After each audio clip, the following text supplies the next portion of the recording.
Yo, Wagwan, once again, we back at you. Yours truly, brother, I know him alongside. TZ Day.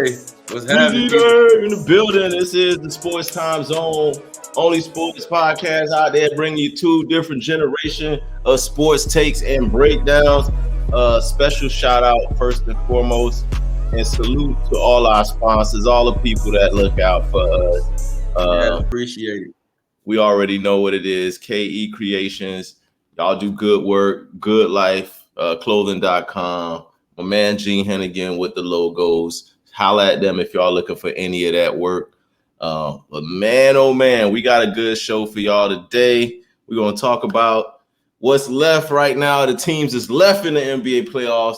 We're going to talk about some coaching changes that could happen or should happen. We got TZD coming through with a segment on them coaches. And not to mention, we got some explaining to do, TZ. We got to explain some things here, man. Both of our teams got eliminated in the first round of the playoffs, man. Yeah. Oh, Lord. We had to give it some time because y'all know we normally air the show earlier in the week, but we needed some time to get our emotions together and get our feelings together based on how things turned out. But man, TZ, it was going home. It's starting to wind down. A lot of these teams going home. So it's starting to get slimmer. Your team going home, about to go home. Y'all gonna feel the pain. Yeah, y'all gonna feel what we feeling. And man, specifically me, because this is the first time in a long time that my Heat got bounced so early in the playoffs. I mean, it's not often that this happened. No Jimmy in the series, no Terry Rozier in the series. We just didn't have enough offense. We didn't have enough offense to sustain those type of losses of Jimmy and Terry. We ain't got nobody else. We didn't have nobody to fall back on to make up for those points. And it showed in that Celtics series. Man, this offseason, this summer coming up, I just hope, I pray, please, Pat Riley, please get us some help. We need more shooters. We need some size. We need more scoring. We need all of that. We just can't compete with any of the elite teams out there. We don't have enough scoring to compete with teams that are real good at putting up points. And then we don't have enough size to compete with the teams that got size and that can pull down rebounds and win the rebound battle. We just don't have enough. Now, TZ, I don't know if you saw this on ESPN or anything, but Jimmy Butler made some comments while he was injured. He made comments saying that, if I was playing, comments. You heard that. Let me know what's going on. Yeah, Jimmy said, if I was playing, the Celtics would have been going home. And the New York Knicks definitely would have been going home. Now, do you believe that? Jimmy said that, and he looked serious when I saw the video of him saying it. First, I thought it was a tweet, but then they showed a video, him actually saying it on video. So he said all that, and Pat Riley responded. Pat, the president of the team, responded to Jimmy, basically saying, look, if you're not on the court playing against the Celtics, if you're not on the court playing against the New York Knicks, then you need to shut your mouth. And that's exactly in Pat Riley's word. How you agree with that? First of all, Jimmy should never be on the sidelines talking like that, especially in the interview about your team like that. We understand it's tough, the circumstances, you not being able to play. But at the same time, you can't be doing that as a superstar. You would never see Giannis or Steph or LeBron or, you know what I'm saying, any of the players on the side talking about, if I was in the game, we would win.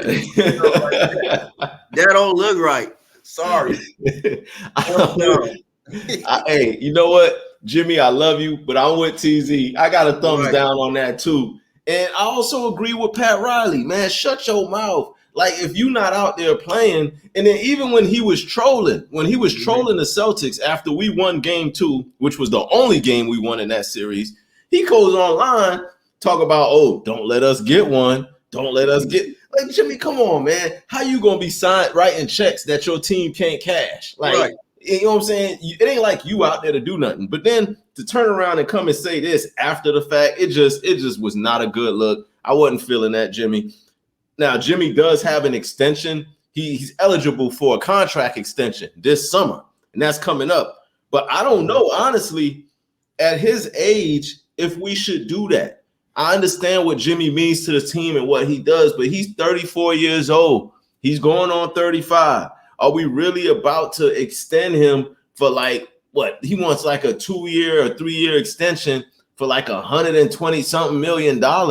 Like, I don't know if we should do that or if we should take that money and get him some help. Because if you're trying to win a championship, you can't say it's talk out of both faces. Like in one face, I want my money, but in another face, I want help to win a championship. You can't have both, Jimmy. One of the two got to give. Either you're going to get paid and we're going to keep this same roster, or you're going to have to come up off of that demand that you're trying to make and bring us some help to come in there.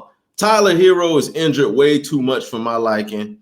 So in the summer, we might have to take a low ball offer. Like if a team come through and tries to trade for Tyler, we probably going to have to take less than what we think he's worth. Because personally, his trade value, I don't see it going up. He's hurt all the time. He didn't come through when Jimmy was hurt. All we could muster out was one game against the Celtics, and Tyler still leads the team in turnovers. So with all of that, he's a streaky shooter who doesn't consistently score buckets on a consistent basis. Teams look at that and they're going to be like, nah, I ain't feeling that. And so we got to step up from head to toe. I feel like Tyler should have been the man in that series, knowing that Jimmy was out and Rozier. So the ball's in his hands pretty much the whole game. And I feel like he didn't take advantage of it as he should have. It was some games he was on and off, like game one. He was not clicking how he should have been. And I feel like that kind of hurt the team because they thriving off him, especially with him being the number one option. Everybody else supposed to be doing what they're supposed to do, which they were, but Tyler Hero wasn't consistent enough, and I feel like that hurt him. You spot on with that, TZ. You spot on. I thought the same thing as you. With Terry being out, with Jimmy being out, I thought Tyler was going to take off. This is his chance to prove all the naysayers wrong, to prove that he could be a superstar player in this league. Get us at least 2 wins against the Celtics without all that help. He couldn't do that. A lot of our Heat fans, and I'm going to check y'all too on this, because a lot of y'all was talking about it's only because, Tyler was the primary scorer, so the Celtics were all locked in on him because there wasn't nobody else that could score. So, of course, he's going to struggle with. No, I ain't trying to hear that, because it's great players that can basically will their teams to wins. When nobody else on the team is scoring, there's some players that elevate above all of that and still bring it. They know the double team is coming, but they can still consistently get you buckets or make the right play. Tyler hasn't shown that he can do that. So y'all, Heat Nation, y'all got to hold this L right along with me, because we took a bad one. So we're going to all hold this L collectively as a nation, as a culture, and we just got to hold this. Pat Riley, you got to step up, though, this summer, too. It ain't only about the players. It ain't only about the coach. It's also about the president. Pat Riley, you got to step up. You got to stop this whole small ball nonsense and start bringing in some players with some size. We need upwards 6'10" players, 6'11", 7-footers. Can you do that for me? Can we not keep getting these same 6'5", 6'4", 6'6" guards that all do the same thing? We got 1 million players on the team that play virtually the same position. And this small ball era in the NBA is starting to come to an end, a la what you're seeing with Minnesota versus Denver. 2 7-footers in a lineup is what it takes nowadays to be an elite team. So we got to do something, starting with you, Pat Riley. You on the clock, and I'm hoping this summer you do something to move the needle for the team. That's all I got to say about that and my team. Now, TZ, y'all boys also got bounced in the first round as well. Y'all lost in 6 games to the Indiana Pacers. So we got one more game than y'all, though. We played one more game of y'all. You did. I'll give you that. You definitely did. We played against the Celtics, though. We played against the best team in basketball. Y'all played against the number 6 team. But that's not what we talking about here. My question to you is on this. You had your team winning in 6 games. They ended up losing in 6 games. Clearly, when Giannis went down, and then when Dame went down, it didn't really look like y'all had really much of anything left. Do you see any needs that y'all need to address this summer? Or do you say y'all should just run it back with the same squad as y'all did and roll the dice, hoping that Giannis can stay upright for a full 82 game season, including the playoffs too? I think pretty much going into next year, we're going to have our main core players for sure. I would say Giannis, Dame, Middleton, Lopez, Portis. And then it's going to be looking different on the bench. Maybe I feel like we should upgrade, get some couple more shooters, reliant, consistent shooters that would help us. You know what I'm saying? You got Pat Connaughton. Spread the floor. They not doing it no more. I'm sorry. Pat, my boy. Our shooters weren't consistent enough. Like, we had to bring a young shooter off the G League, AJ Green. Hey, keep AJ Green though. I like AJ Green. Salute to AJ Green in our team. Yes, because he was the only one that really came in and hit shots other than Beasley. But because he's trying to get a roster spot. Keep AJ Green. Milwaukee Bucks right here. John Horst, Doc Rivers, Giannis. Keep AJ Green for sure. He's hungry. He's hungry. AJ Green is hungry. Yeah, I saw that too, man. And once I realized, and I said this too, when we were making our picks for this round, I picked Milwaukee in 6, and that was granted that Giannis was coming back in that series. But I also said, I went back and looked at the tape. I also said, if Giannis don't come back, watch out. Y'all could very well lose this series. I said that. So, that's tough. Yeah. So I don't know. I agree. I feel like this, man. I think y'all definitely have enough. Y'all had enough to go further in the playoffs this year. But the fact that we've now seen like 2 of the last 3 seasons that Giannis has broken down towards the end of the season.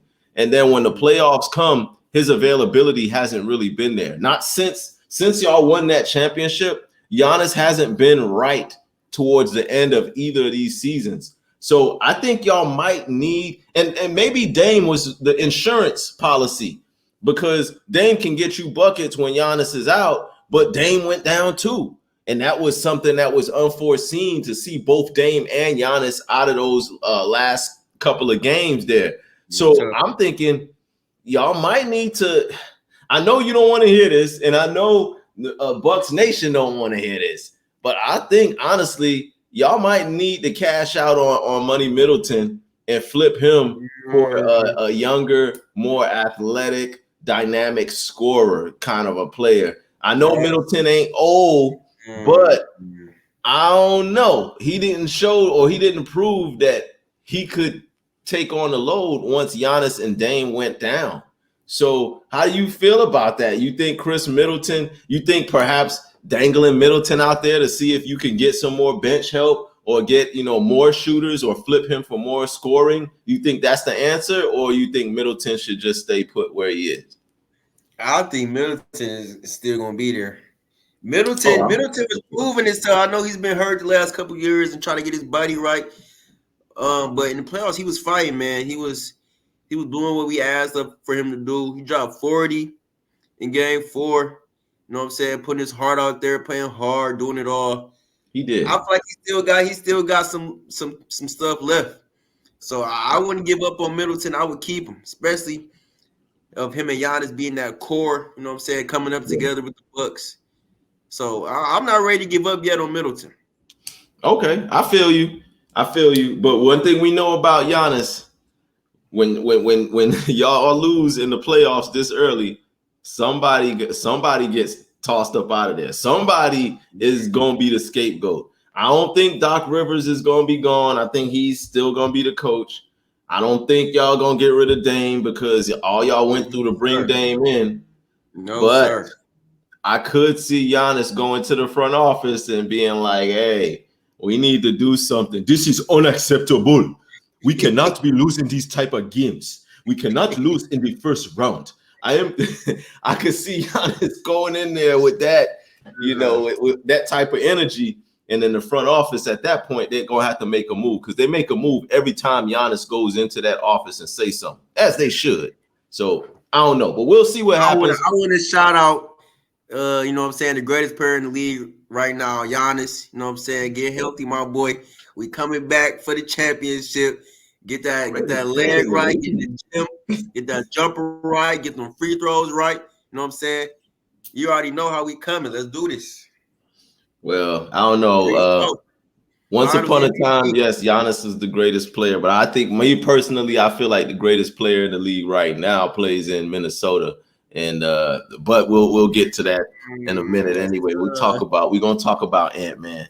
But let's stay on the Eastern Conference. Let's talk about some of these series that's still going on right now. Now that we done gave our eulogy for our teams, now we can move Man. forward and look to some of these teams. And I was telling some of my friends that it's been so long since my team has been eliminated this early in the playoffs that I was like, what do people do? Like, what do fans do when their team is out of the playoffs so early? What do y'all do for the rest of the play? Like, what y'all watch on TV? Like, what kind of activities? Y'all go fishing? Do y'all go bowling? Y'all just go to the None of that. mall? I Y'all just still, work I out? still tap in. I still watch every game, every series, even my team playing or not, because I'm just a basketball fan. So I'm that too. I just been keep it spoiled to going. these. Even though I wish my team was in there, still gonna watch everything. I'm a basketball fan to the end, so I feel you on that. So it's not killing me to watch these other teams. It just feels weird. It feels Yeah. awkward that my team is not in it and I'm watching the playoffs. It just feels weird. But anyway, speaking of feeling weird, the New York Knicks right now. Salute to you, Kev, Knicks and Ish. Y'all are up 1-0 on the Pacers right now. Now, in this series, I did pick Indy in 7 games, or 6, I believe, but I'm gonna go with 7 now that these boys already 1 game in the hole. Indiana has the better bench, and they don't rely as much on their best player as the Knicks do. The Knicks rely heavily on Jalen Brunson. Like Jalen Brunson is their everything. When he's not on the court, they don't play well. When he's on the court, they play well. If he misses a game, the Knicks are 1-5 when he doesn't play. So that tells you right there how reliant and dependable they are, or dependent on Jalen Brunson. Only thing I can really say from what I've seen so far, the Knicks do seem to up their intensity in the second half of every game they play in. The first half, they usually come out, they might start off with a slow start, but in the second half, they generally turn up, and that's usually where they win games. I also have to say, and I don't care what you Knicks fans have to say about this. I really don't care because it's factual and it's the truth. The last several New York Knicks victories have all ended with controversial calls in your favor, either controversial calls or controversial no call. And then they come back, the referees come back the next day and give this statement like, oh, yeah, our bad. We messed that up. That call was. What does that do, TZ? I mean, do you get Nothing. what's the point of that? That's so stupid. That's what I'm saying. They need to get some younger refs in there. These old refs be sleep. I'm trying to tell you. We didn't have games like that against my teams where like bad calls at the end costs us the game. Or like, what are you calling, bro? And then to come Just out cost us the game. the next They day you're sleep gonna out say there. These old refs be sleep. they do, and they I come be out the seeing next so day. many travels and all these offensive fouls, and they be calling blocking. Like, bro, what? And what's the point of even saying you got it wrong if you ain't gonna do nothing for like you was telling me before the show? What's the point? Like it ain't gonna help me now that you done messed up the call and cost me a game and Right. potentially a chance at winning a championship. These are not regular season or preseason games that these referees are messing up. They are messing up playoff games. These are playoff games that determine an NBA champ. But I'm gonna leave that alone right now because I could already hear Kev right now. Oh, you disrespect my Knicks, son. You ain't shun, shun. Nah, that's not why I'm here, and I'm just teasing you, Kev. You my boy. But New York Knicks right now have the 1-game advantage on the Indiana Pacers. You have what you picked the Knicks in 6 games for this one, TZ? Yep. 6, 5, 6. 5 or 6. Oh, 5 or 6 games. So the team that beat your team, you're saying can't even go 7 games with I the New already York told Knicks. you that the if they played us, they was gonna lose. So I got them beating the Pacers. I Yeah. already knew it. The Pacers weren't even supposed to beat us, but I'm gonna leave it alone. But I already knew it. When if they played the Knicks, they were not gonna win. Yo, the New York Knicks have, I think, like pretty much 4 of their 5 starters in that last game played 40 minutes. When you have guys that are playing that many minutes, that's got to be a little bit of concern. But that's what Coach Thibodeau does. He puts his best players in the juicer. Like he's going to get the most out of those players, and he's going to play them as many minutes as they can tolerate. I would just be careful with that as this season goes on. Those minutes start to add up. So just keep that in mind. And also keep in mind that anything that happens to any of the starters is going to dramatically affect the New York Knicks team going forward. So I don't want to hear, TZ, I don't want to hear you in the next game or what, if something happened or Dante tweak an ankle or Jalen Brunson tweak this, then now all of a sudden it's a different series and now you want to change your pick. So keep that energy, So I'm gonna stick with the Knicks. But you know keep what I'm that gonna do? 5 and I'm 6. gonna I'm gonna go back and do some research. I'm gonna go from game one since they played Philly all the way to now and total Jalen Brunson's minutes. From Yeah, game do one, that. from That's game one against Philly to game one against the Pacers, or game two, because game two is tonight, but game yeah, two of the yeah. Pacers series. And I'm gonna let's look at calculate all the minutes and come back with a total because I want to see two.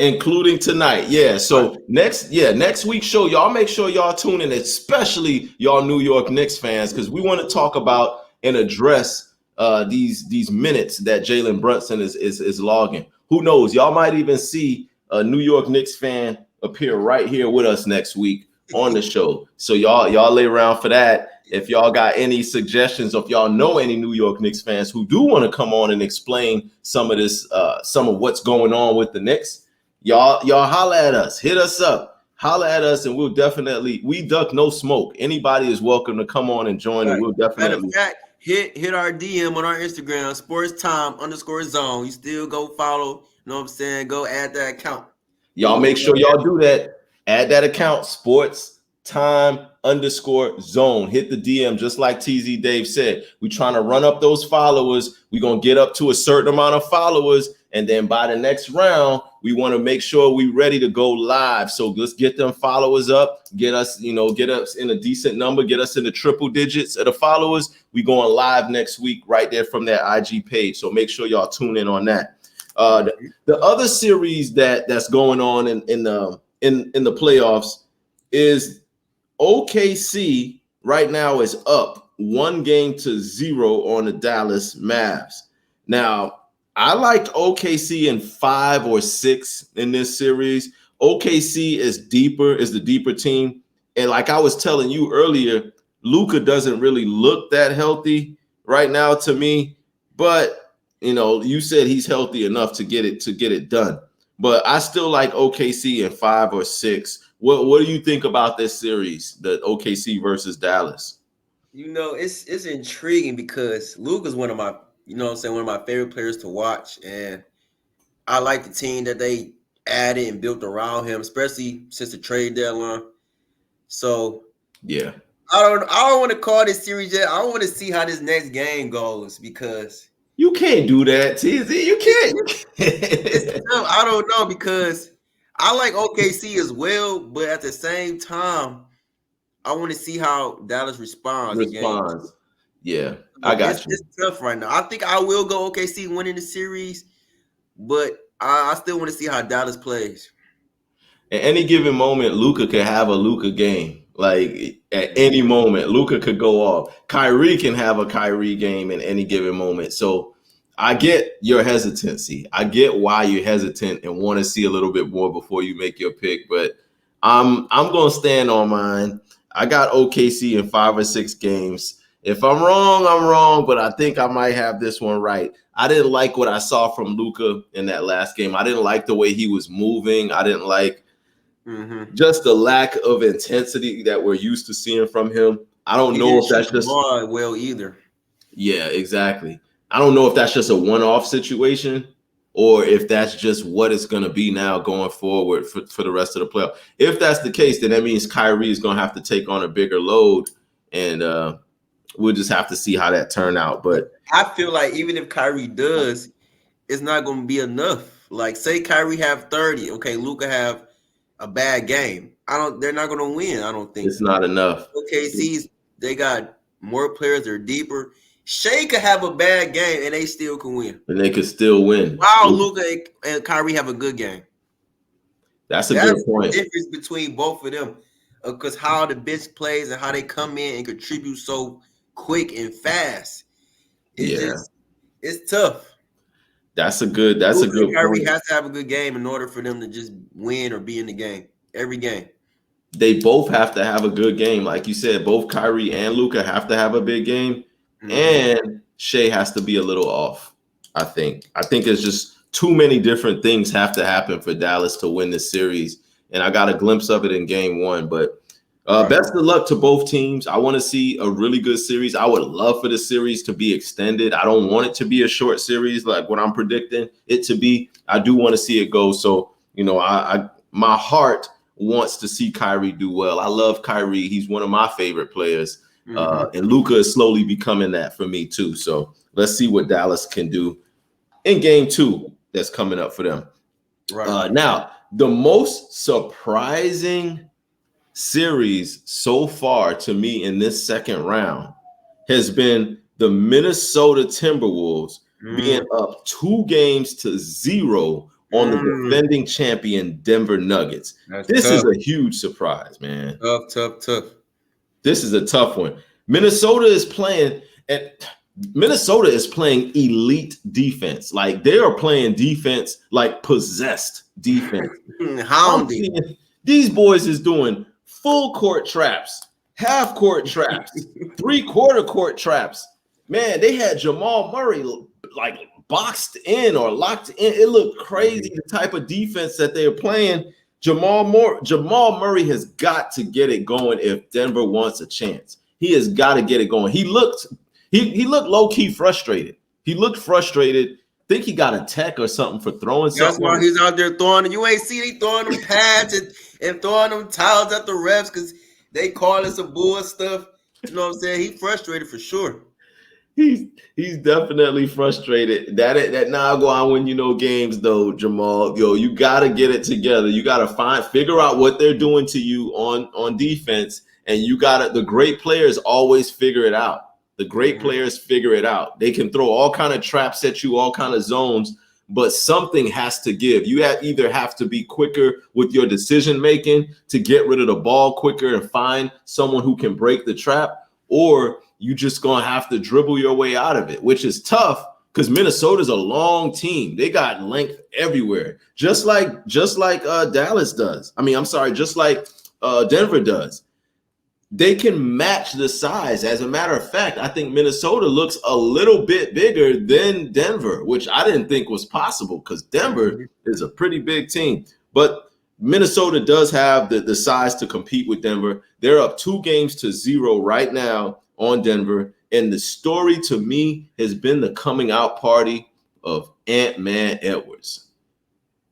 Anthony Edwards may go down as one of the top 5 players ever to play the game. I'm not going to put him up there and say, oh, he's better than Jordan, or he's better than Kobe, or even LeBron at this stage. He's got a lot of work to do, but when it's all said and done, his skill set and the tightness, his style of play and his effectiveness, he could easily be a top 5 player in the history of the game when it's all said and done. But anyway, in this series, I said Denver in 7, but it's looking bad. It's looking bad. What do you see? Where do you see this series going? And who did you pick in this series? I had Denver. You did too, right? And I'm still gonna stand on it. It don't look good for us. I know it's tough right now, but I'm gonna stand on Denver. It's looking like Denver. You know what I'm saying? It could be 6. You never know. Denver win 4 straight. It's series over right there. True. I'm just gonna stand on it. Denver is 7. It's possible. On it. Denver can do it. That's why I'm so surprised right now because I like Minnesota and I like Ant-Man. They crazy. But these the champs.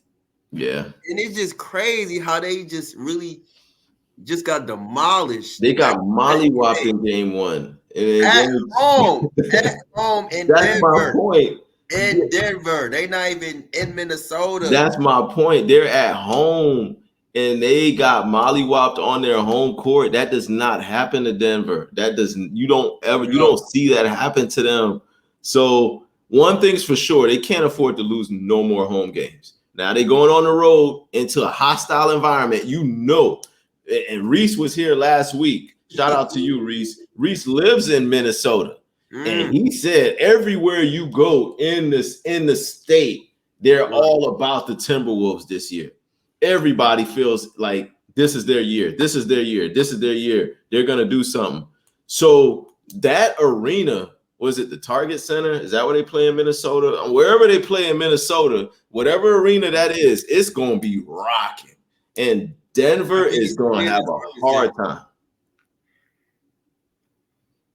I think it is. That's going to be tough. Denver's going to have a hard time. Joker, he's going to be Joker, but Jamal Murray, look, you're going to have to step up. You got to give the boys more. No more frustration. No more throwing stuff on the court. Figure out a way to break these traps and these zones that they're throwing at you, and you have a chance to make me and TZD not look so bad. So Jamal Murray. Denver just got to get home court advantage back. They got to get one in Minnesota. Yeah, they got to shoot. They might need both of them in Minnesota the way. For sure need one just to at least, just to at least and get on the scoreboard. You know, give them some confidence in themselves. Yeah, you lose your first two games at home. You know how that takes a lot of confidence away from you. Mm-hmm. So they got to get their confidence back. They got to go into Minnesota and make a statement in that hostile environment. The last series that we haven't covered yet that's still going on in the playoffs, this one, a lot of people just pretty much already know or feel like they know how it's going to turn out. The Boston Celtics have a 1-0 game advantage on the Cleveland Cavaliers. Mm-hmm. This could be a sweep. I mean, it could very well be a sweep, but I'm giving the Cavs one game at least. I do think the Cavs can muster out a game, so I say Boston in 5, but Boston looks unstoppable. Have you checked in with that series at all? Did you see game 1 or any parts of it? Yes, I watched game 1. I caught third towards the fourth quarter. What's your thoughts on Boston, man? Like those. Well, first of all, what's your call on the series? I'm gonna say Boston in 6. 6. So you're giving Cleveland 2 games. I think they can win 2 games. I don't know, man. It's possible they could. Especially right now with no Porzingis, and especially if they can get Jared Allen back, because I know he's been out the last 2 games. That's more size, so it could put them at an advantage if they get Jared Allen back. That's a good point. And I think they'll definitely win 1 at home, so they can get 2, in my opinion. Porzingis being out is huge. That's a big one. Porzingis being out, people underestimate like his purpose. He stretches the floor, he spreads the floor, he has the length, he has the size, and he can shoot it. Like, so missing a player like that, what they call him a unicorn, missing the unicorn, that could open up the door for Cleveland. So I do see Cleveland getting at least a game. Donovan Mitchell, I think between him and Darius Garland, and then you got Strus. I don't know if Strus comes off the bench now or if he's in the starting lineup. They have the firepower. He's a starter. Okay. They have the firepower to where they can make this a series. They can. I mean, on paper, you look at it on paper, they should be able to compete with Boston. But after I watched that first game and the way that Boston is playing right now, they just look unstoppable. I don't see really nobody in the Eastern Conference that's left that can beat Boston at all. I just don't see it. And the way that they're manhandling teams, the way they disposed of us in 5 games and ran straight through Cleveland in game 1, I don't know, man. This looks like their year that they could take it all the way to the finals. So we'll see what happens with that. If you look in the history of their recent matchups, last time they played in Cleveland, Boston was up 20, right? Guess what happened in the fourth? The walk down. They got walked down. The lead starts slowly going down. Yeah. And guess who came in that game and really won the game for them? Who was that? A shooter on the bench came in, hit excuse a shooter on the bench came in and hit 7-8 threes. What's his name? Wade. Dean Wade. Yeah. Cavs went on a 26-5 run, something like that. Walked down, and guess who won that game? I guess Cleveland, I'm assuming. Yeah. So Boston squandered a 20-point lead, allowed a shooter off the bench and won Dean Wade. Salute to Dean Wade. He has had some really good games that I've seen, a few that I've seen him play, and he plays well, and got walked down and ended up losing that game. And you know what else too? What's up? I had Boston winning that game, and they ruined my parlay. You lost bread. I was watching that game like, you lost money. He ain't miss.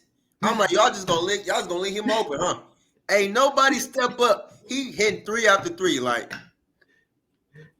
Hey, Boston, y'all out there messing up TZD parlays, man. Y'all, maybe that was their motivation in the way they turned up against Cleveland in game 1. Maybe that last game. If Cleveland can hold that secret weapon, Wade, keep him available. He catch fire. You never know.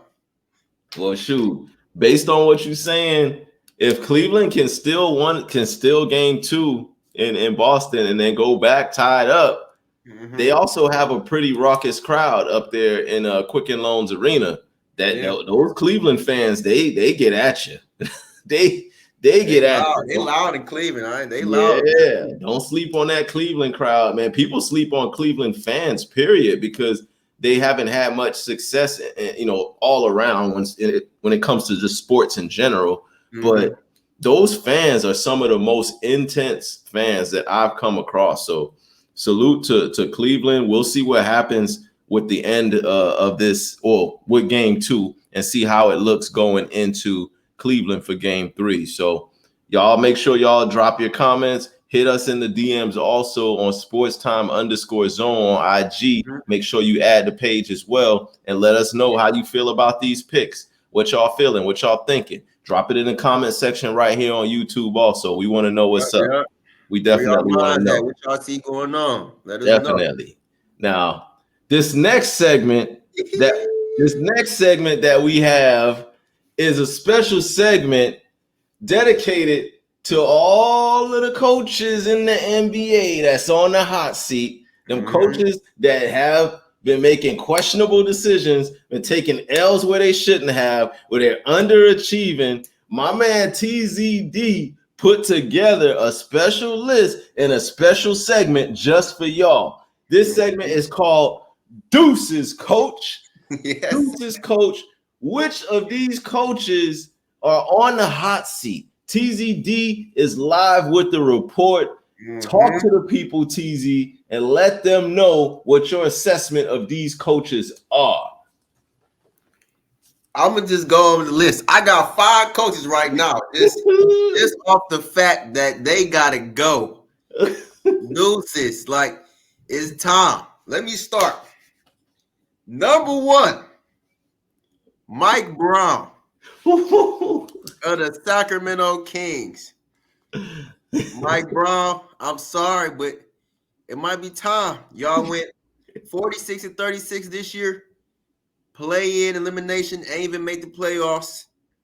Y'all been inconsistent this year. in terms of winning games, especially against teams that y'all supposed to beat, which y'all don't beat. Y'all defense is on and off, not consistent. Offense, not consistent. Your schemes as a coach, not consistent. I feel like it's time for the Kings to move on from Mike Brown. Mike Brown, you are now on the hot seat, and TZD says, "Deuces, coach." Deuces. Mike Brown. Sacramento Kings office, it might be time to put them deuces up for Mike Brown. It might be time for Mike Brown for the deuces, coach. Number 2 on your deuces list. What else you got for us, TZ? I'm loving this already. This is one we all seen coming. I already know y'all gonna be like, this is one that was supposed to be on there for sure. And this is the only coach that's been fired since the season ended. Oh. Number 2 on the list. Oh. Number 2. Number 2 goes out to the Los Angeles Lakers ex-coach, Darvin Ham. Darvin Ham, you are now on the hot seat and you've been fired. Darvin Ham is fired. He's not on the team. And his staff is fired too. So the whole coaching staff is out of there. Ooh. Darvin Ham. We saw that coming. You saw it coming for sure. I seen it coming. Darvin Ham. You were consistent, but you weren't consistent enough to your team. First round elimination after going to the Western Conference Finals last year. Y'all went 47-35. First round elimination to the Denver Nuggets 4-1. Last year to the Denver Nuggets 4-0. You have 2 years with the Lakers. How you go from Western Conference Finals to first round? Yet I understand that y'all played the same team back to back. And you lost leads in the playoffs. Big leads against the same team. This series could have been 7. Y'all could have won for real. It was in y'all favor. But like I said, the inconsistency with your team not winning the games y'all should while being up. I'm sorry. Lakers already gave you the deuces. So you got Darvin Ham, it is time for you to go. The Lakers already made their call. You gave up too many leads. You were winning in every single game of that series going into halftime, and then you ended up coming up short. That not gonna make it. So as TZD say, deuces, coach. You gotta go and you go. But number 3 on the list. I love you, Darvin Ham. We love you. Laker Nation loves you too. But deuces, coach. Number 3 on TZD's list. From the Chicago Bulls, Woo! Billy Donovan, I'm sorry. You ain't cutting it for me as just watching basketball. I don't like your schemes as a coach. I don't feel like you believe in your players. I feel like they don't believe in you. Not Darvin Ham. Billy Donovan, y'all went 39-43 this year. Ooh. Play-in elimination. Didn't even make the playoffs. Thanks to us. To my boy Miami Heat. That's right. I feel like you weren't competitive enough. I feel like you didn't lead your team enough. I feel like y'all should have had a winning record or better than 39-43. I feel like I think maybe it's time for you to go to a new team. I think DeRozan don't like you. It's time for Zach LaVine's ready to go. I just feel like all the players lost faith in you, Billy Donovan. So I'm just gonna go deuces for him. I think it's time for him to go too. He had a good 3-4 year run for them. Ain't really make enough noise. At all. Billy Donovan, you are called to the match, Billy Donovan. We already know about what you used to do as a college coach, but this ain't college. It might be time for you to go back to coaching college. And TZD says it may be time to say, deuces, coach. Peace. Billy Donovan, I love you, Billy. You coach the Florida Gators. You coach them very well, but this is the NBA. You can't be stinking it up like this consecutive years. You get eliminated the play-in tournament last year. You get eliminated in the play-in tournament this year. You have a losing record in both years. Your players don't like you. Your team don't like you. The fans don't like you. I don't even think Big Reese don't like you either. So we just got to go ahead and tell you, deuces, coach, and now go and make it. And this I put him before this next coach, but it just depended on the team. Like it didn't sit well with me. But number 4 on the list. Number 4. We see. Well, I see this coming when it happens. When it happens, okay. Number 4 goes to Frank Vogel. Frank Vogel. Whoa. The Phoenix Suns. I'm sorry, Frank. I don't believe in you. I don't think the players believe in you. You were supposed to be a defensive coach. Suns ain't played not one bit of defense all year. Y'all lack inconsistency.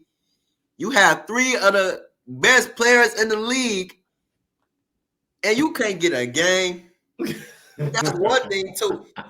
Y'all ain't win a game. Where is the coaching in that? I feel like players ain't believe in you. I'm sorry. Y'all went 49-33 this year. First round exit. I expected the record to be much better than this. I expected the Suns to be top 3-4 in the West this year. It didn't happen, and they got swept. So for that, I feel like Frank Vogel, it's time for you to go. Deuces, coach. Frank Vogel. Frank Vogel, you inherited a team with Kevin Durant, Devin Booker, Bradley Beal, all on the same squad. You're supposed to be an offensive juggernaut. You get swept in the first round. You replace Monty Williams, one of the most paid coaches in the league. You come in there with your regime and your players, and you can't get it done. You can't get one game. It's crazy. Because of that, I agree with TZD and the rest of all of the Phoenix Suns fans that's out there. It may be time, and don't be surprised if you see them say to Frank Vogel, deuces, coach. It might be time for you to go, Frank Vogel. Yes, pack your bags and get on up out the door. Who do we have for the number 5 and final slot, TZ? The people want to know who's final coach that's on the hot seat. It's tough because I don't think he's going to get fired, but it's time for some changes just for him as a coach to get the team better, put them in a better position to be more successful, to win more games, to put fans out there to come see them. Number 5 on my list, and it hurts me to say because this is from my own city. Monty Williams. Come on, Monty. We got to do better, buddy. Monty. This is underachieving. We not even moving up in the rankings this year. We were 14-68 this year, Monty. Ooh. We had the worst record in the league. So wait a minute. The worst record in the league to the most paid coach in the league. Right. Oh. Forgive me. We ain't made the playoffs in 10 plus years. We got to do better, Monty. And I feel like it's not just you, it's the front office as well. We got to put some more pieces together with Cade and Ivy, you know what I'm saying, and Duran. We got to make Detroit more proud. We're not looking too good on the basketball side of things. What was that losing streak they had? How many games? Right, and the losing streak. How many games was that? 28 losing streak. Oh, I'm glad you said that. That's not gonna make it. That's not gonna make it. How it's 82 games in the 28 season. losses. You lost. We broke a record this year for 28 losses. That's on you, Monty Williams. That's more than a quarter of the season. 28 games, we couldn't get a win. We ain't win a game since, let me say, the season started in October, right? November. We ain't win a game. Monty Williams, we did not win the game from November to January to February. That's all the holidays. I know that Thanksgiving turkey ain't taste right. That Christmas is rotten. Sales on all the holidays. We ain't get a dub until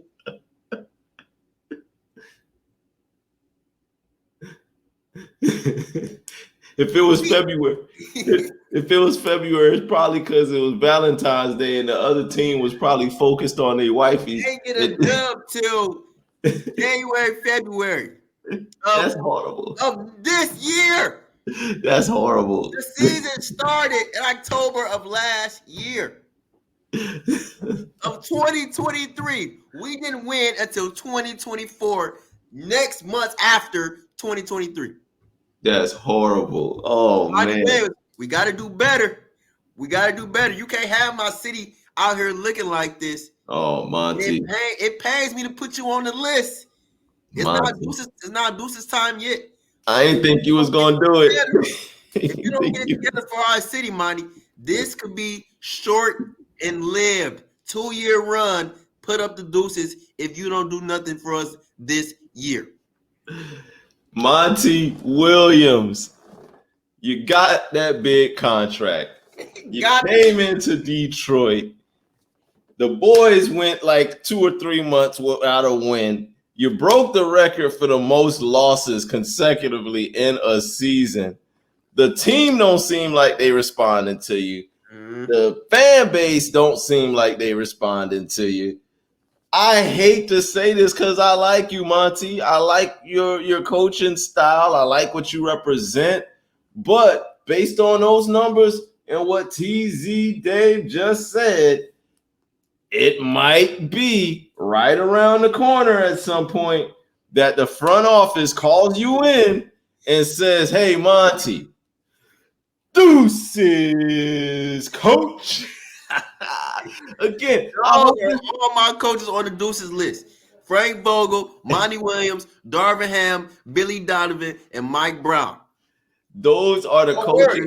It's going to be some more on the list. Oh, that list is going to grow. I'm quite sure. And I'm sure the fans can't wait to see the rest of that list to see what it looked like when it's finalized. But those 5 coaches, hey, if y'all know any of them coaches or you know people who know them, pass this on to them. Let them know they got to tighten up. Oh, except for Darvin Ham. Darvin's already out of there. But everybody else, y'all still got a chance to turn it around in some kind of way. But y'all might not make it through the summer.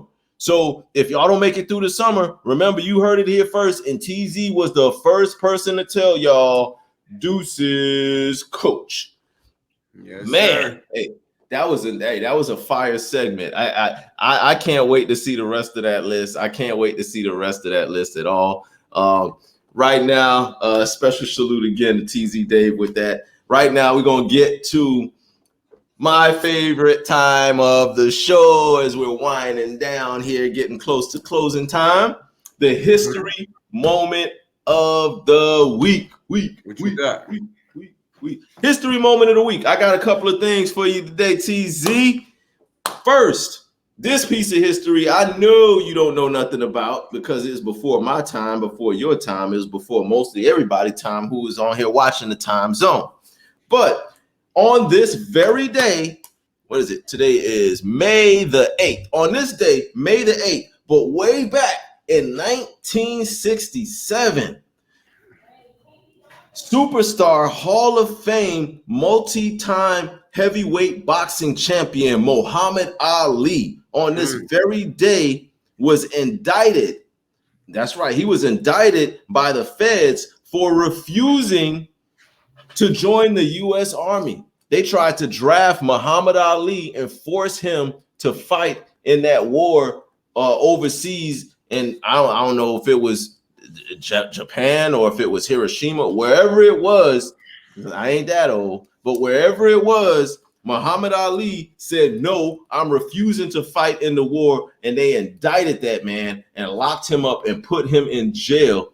And from that point on, the rest is history. So salute to you, Muhammad Ali, for standing up for what you believe in. He felt like that war was unjust, and he didn't have no business going over there messing with those people or fighting those people when we had civil rights issues going on right here in the United States, where black people still couldn't use the same bathroom as white people. They still sicking dogs on black people. There was still all kind of racism going on in the country. And Muhammad Ali stood up and was like, nah, I ain't going. I'm not joining no war. I'm not joining the military. Y'all can lock me up. And they locked him up, and he did his time, and he stood on that. I wish there were more athletes of this era and this generation that would stand for something like that. But sadly, I don't know if it's that many that will. But salute to you, the late, great, rest in peace, rest his soul, Muhammad Ali, several-time heavyweight boxing champion, and one of the greatest, probably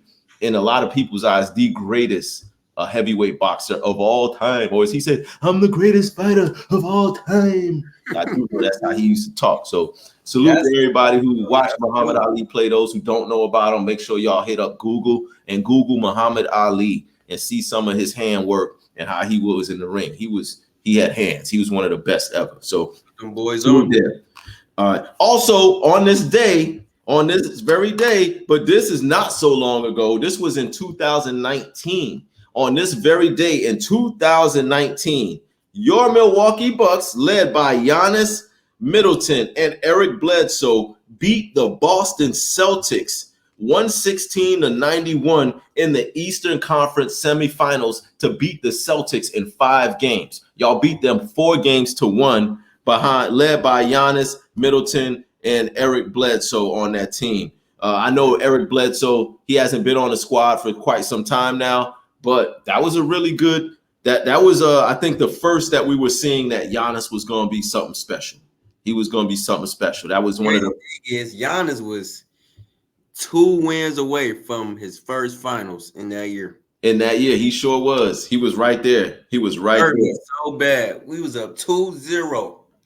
Yep, he sure was. So this says a lot, and that painted the picture for the Giannis that we see nowadays and what we see today. But we also got a salute and special shout out to the history of what he did to make his name and to get him to the level that he is now. And at that time, the Celtics were a lot younger too. Jason Tatum was very young, still on the team. Jaylen Brown and Kyrie Irving was on that team too, with Boston that year. Kyrie was on that Boston team that your Milwaukee Bucks beat in 5 games, and which set the stage for Kyrie moving on from Boston on to Brooklyn, and then from Brooklyn. I don't think Kyrie played though. I think he was hurt that year. He got hurt. I don't think he played in the playoffs. That could have been the case. Most likely, I mean, that's possible that he didn't play, but he was on the team. He was on the roster. Remember Scary Terry? Yeah, Scary Terry. Yeah, Rozier was also on that Boston team as well. Scary Terry. So good catch on that one. All right. Also, on this very day, also in 2003, the record was set in the NBA for the most points by both teams in the first quarter between the Kings and the Mavericks. Combined together, they scored in the first quarter 84 points between the two teams. 84 points. That means that each team scored like 42 points, or that's an average of 40 in one quarter. 42 points in one quarter. That was crazy. The Kings and the Mavs, and that, not to mention, was a playoff game.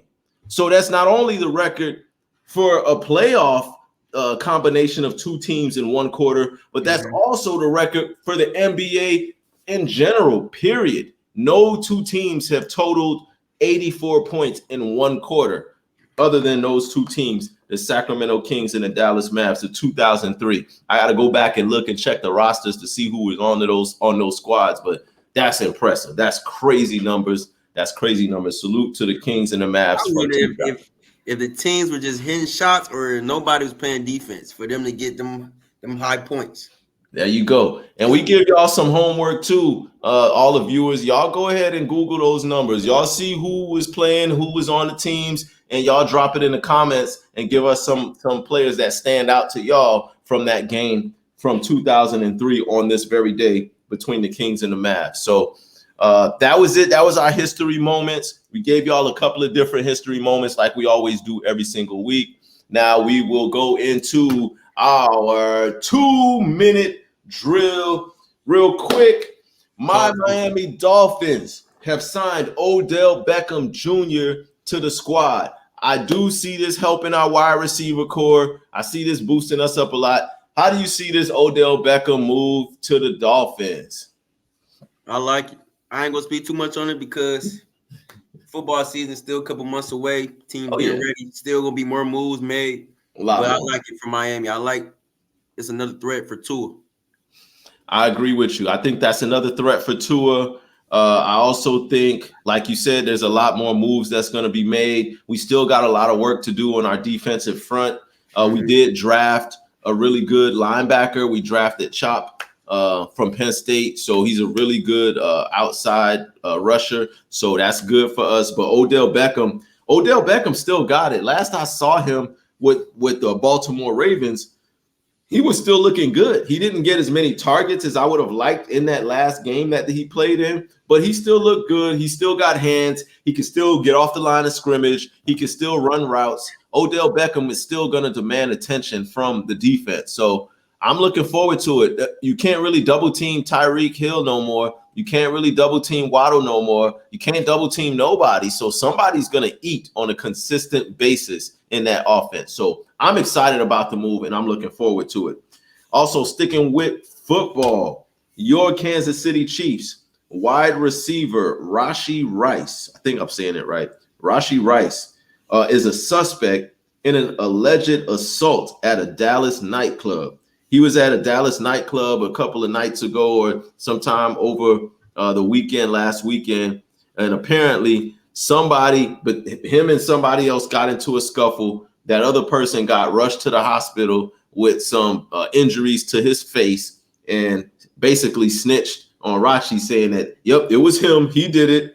And so now Rashee is a suspect in this alleged assault case that happened in Dallas. Apparently, this Rashee Rice guy, he's an NFL player, of course. He's on the roster, but I don't know if it's substantial enough for you guys to really worry too much. What are your thoughts about one of your wide receivers getting involved in a scuffle like that in a Dallas nightclub of all places? I don't know. That's just dumb. I seen the story. I didn't even care to just read enough of it. Yeah, but I like Rice. Rice brought a lot of upside to us this year. Yeah, brought some big catches in the Super Bowl, and he got a ring. So I feel like he just crashed out. Yeah.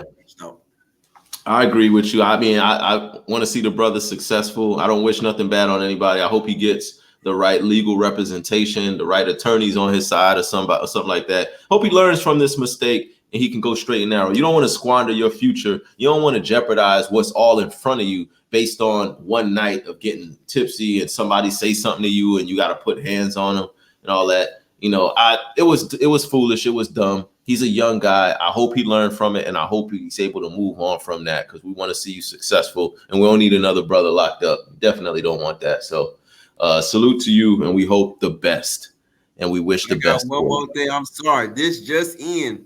Go ahead. Switching back to the NBA side. What we got? 2024 MVP, most valuable player, goes to Nikola Jokic. Whoa, Nikola. Wow. Jokic just got his third one. That's number 3 now. Yes, sir. Wow, y'all heard it here first, right here on the Sports Time Zone. This just in. Nikola Jokic has just won the NBA Most Valuable Player Award for 2024. Wow. So no Shea Alexander, no Luka Doncic, none of that.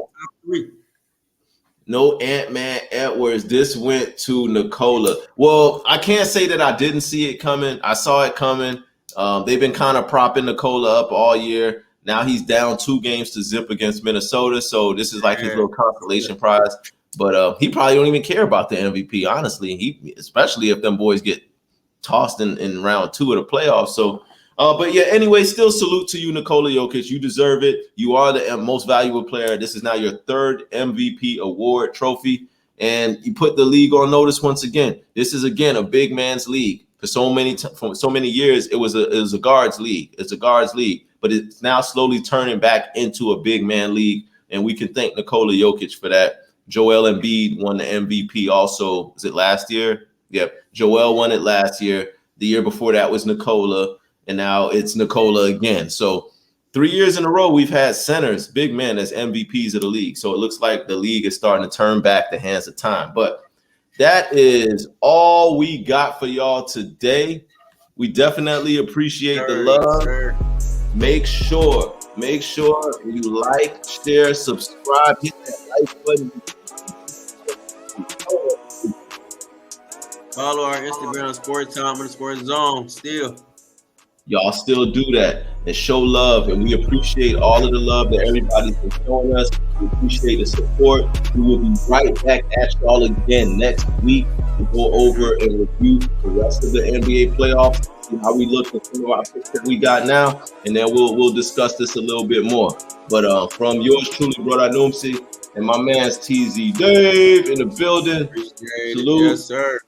Peace. Catch y'all next week. Deuces. Deuces.